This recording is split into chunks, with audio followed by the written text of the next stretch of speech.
নমস্কার বন্ধুরা, welcome to ST unique sports. বন্ধুরা, এই ভিডিওতে আমরা কথা বলবো বেশ কিছু ফুটবল আপডেট নিয়ে, ট্রান্সফার নিউজ নিয়ে কথা বলার রয়েছে, ইস্ট বেঙ্গলের দল গঠন নিয়ে কিছু আলোচনা রয়েছে।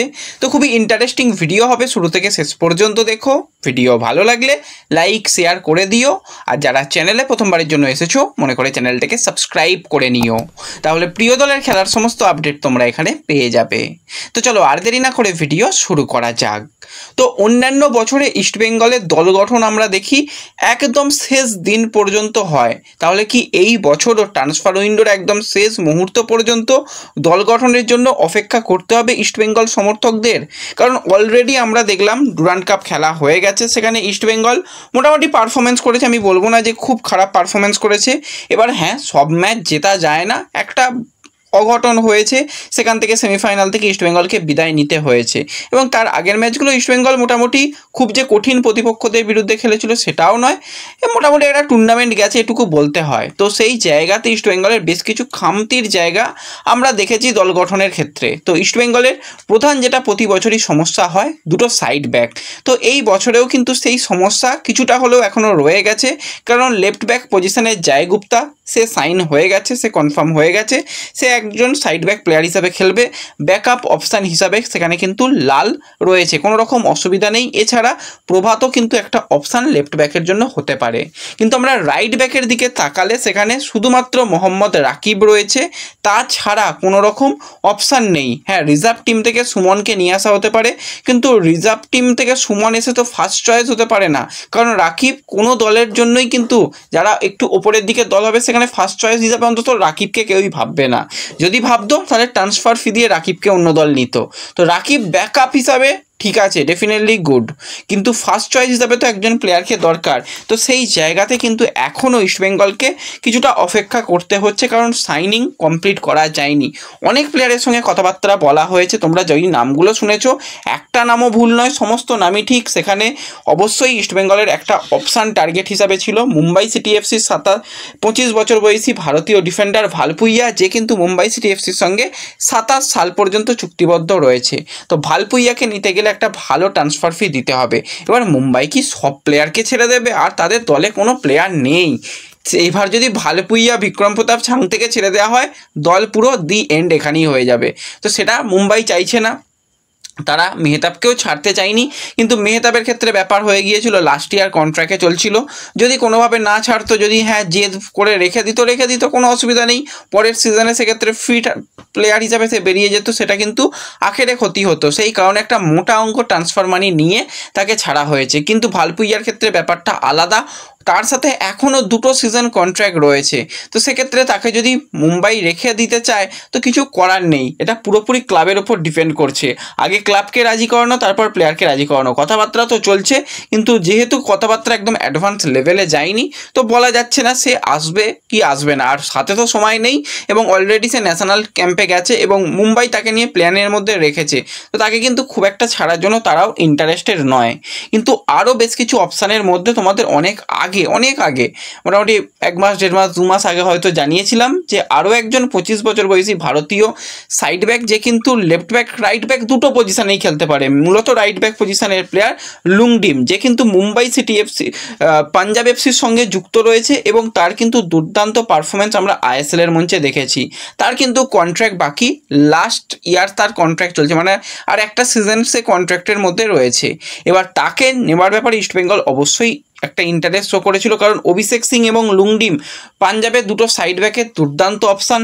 একটা সময় লুংডিম তো পারফেক্ট, সে লেফট ব্যাক পজিশনে রাইট ব্যাক পজিশনে খেলতো, সেখানে অভিষেক এসে যাওয়ার জন্য তাদের দুজনকে মাঝে মাঝেই ঘুরিয়ে ফিরিয়ে খেলানো হয়েছিল। তো দুটো পজিশনেই কিন্তু লুংডিম খেলতে পারে, তো এবং যথেষ্ট তার পরিশ্রমী মনোভাব আমরা দেখেছি। ডিফেন্সিভ ওয়ার্ক তো খুবই ভালো, সঙ্গে অ্যাটাকে গিয়ে সাহায্য করা, ভালো ক্রস করা, অ্যাসিস্ট করা, এবং বয়স যেহেতু 25-এর মধ্যে রয়েছে, তো ঠিকঠাক অপশান কিন্তু এটা ইস্টবেঙ্গলের জন্য রয়েছে। তো এই প্লেয়ারের দিকেও কিন্তু ইস্টবেঙ্গল আরও একবার মুভ করছে বলে শোনা যাচ্ছে, কিন্তু আর সময় কোথায়?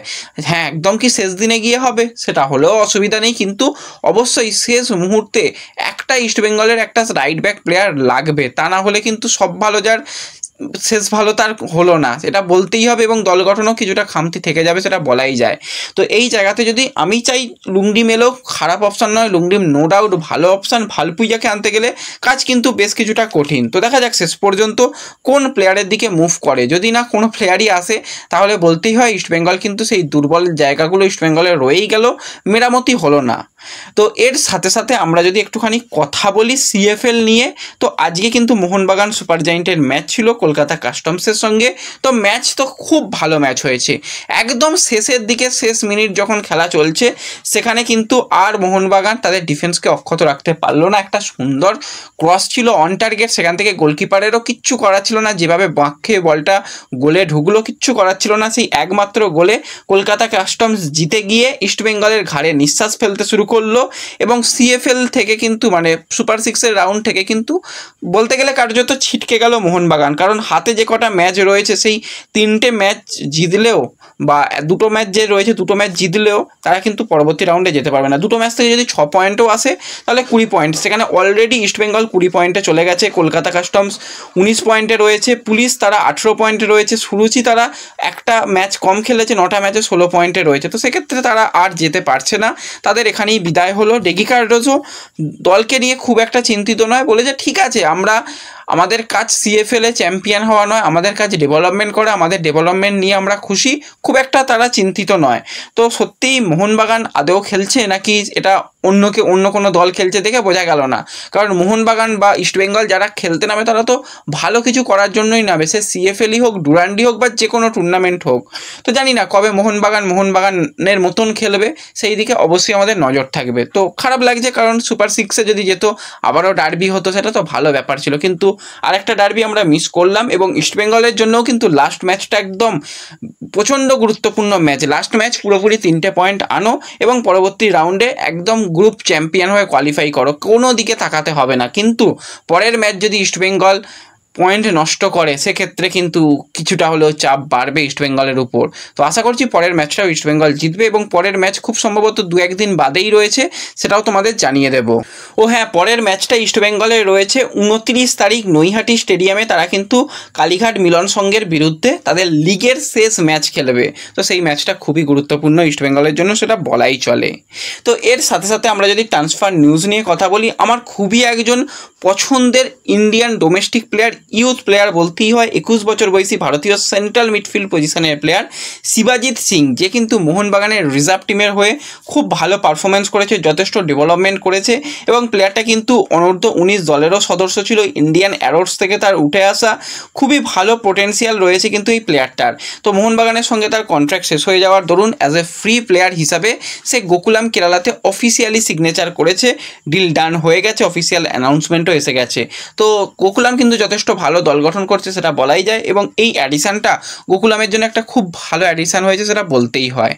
এরপর যদি আমাদের একটুখানি ফেডারেশনকে নিয়ে কথা বলি, কথা বলার থেকে কথা না বলা অনেক ভালো, কারণ সমস্ত ব্যাপার স্যাপার তারা যেগুলো ঘটিয়েছে সবই ভুলভাল। আজকে কিন্তু একটা একদম নোটিশ, ভালো নোটিশই এসছে, রীতিমতো নোটিশ তো নয়, একদম বোম এসেছে, যে তোমরা যদি তোমাদের কাজ ঠিকঠাক না করো, তোমরা যদি তোমাদের যে সমস্ত কাজগুলো পেন্ডিং রয়েছে ঠিকঠাক না করো 30 তারিখের মধ্যে, হ্যাঁ ডেটটা কিন্তু অনেকটাই বেশি, এখনও হাতে কিছুটা সময় রয়েছে, তো সেই সময়ের মধ্যে যদি না সব কিছু ঠিকঠাক করো তাহলে কিন্তু পরবর্তী ব্যান তোমাদের জন্য লোডিং, এটুকু বলাই যায়। হ্যাঁ, ব্যান যদি হয় সেক্ষেত্রে কিন্তু অনেক দলেরই অসুবিধা হবে, ইস্টবেঙ্গলের মহিলা দলের অসুবিধা হবে, এএফসির ম্যাচ খেলতে মোহনবাগান, গোয়ার মতন দলের অসুবিধা হবে। তো হয়তো ব্যান লাগবে না, কিন্তু যেভাবে আজকে নোটিশ এসেছে তো সেক্ষেত্রে অবশ্যই ফেডারেশনকে কিন্তু একটু নড়ে চড়ে বসতে হবে, এবং যে প্রক্রিয়াগুলো বাকি রয়েছে সমস্ত প্রক্রিয়া ঠিক করতে হবে, তা না হলে কিন্তু খুবই অসুবিধা। অনেকেই ভেবেছিল যে আমরা এসেছি, আমাদের রাজত্ব আমরা আমাদের মতন চালাবো, আখেরে ব্যাপারটা সেরকমটা নয়। ফিফা রয়েছে, তো ফিফা তারা কিন্তু একটা ভালো রকমই বাঁশ দিয়েছে, তো সেখান থেকে অবশ্যই ফেডারেশনকে বেরিয়ে আসতে হবে এবং সব কিছু ঠিকঠাক করতে হবে। হাতে সময় রয়েছে, আশা করি সব কিছু ঠিক হয়ে যাবে, কিন্তু কবে হবে সেটা আমরা কেউ জানি না। তো ব্যাস এই ভিডিওতে এই আপডেটগুলোই শেয়ার করার ছিল। ভিডিও ভালো লাগলে লাইক শেয়ার করতে পারো, চ্যানেলে প্রথমবারের জন্য এলে সাবস্ক্রাইব করে নিও। দেখা হবে পরবর্তী ভিডিওতে, ধন্যবাদ।